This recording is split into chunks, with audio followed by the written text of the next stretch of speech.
So there's one golden rule when you're doing any kind of assessment and using any kind of tool or instrument to gather information, and it is you never assess from one source. So when I'm asking somebody to complete a form, and I use a variety of different forms and questionnaires to assess formally lots of different things, I never make any kind of assessment from one source. So we'll write down the answers. That's one source. We might compare them to last week. It's kind of bringing in another perspective on things. I might share, here's what I see going on. That's another perspective on things.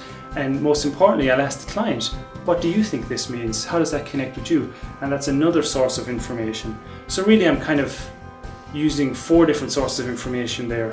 And you might even use, other ones might be available also. So you can kind of get a better estimation of where things are at. And you never just use one source when you're trying to figure that out. Because it's just easier to make mistakes, it's easier to get it wrong. And also too, when I'm doing assessment with people and using the feedback tools just to figure out where they're at, I guess assessment is a word I use because of my background, but you don't have to call it that. It's really just a helpful conversation about something important. But when I'm doing it, for me it's kind of a collaborative conversation to figure out what this means. So here's what today's sort of rating said, and here's the graph of how it looks over time.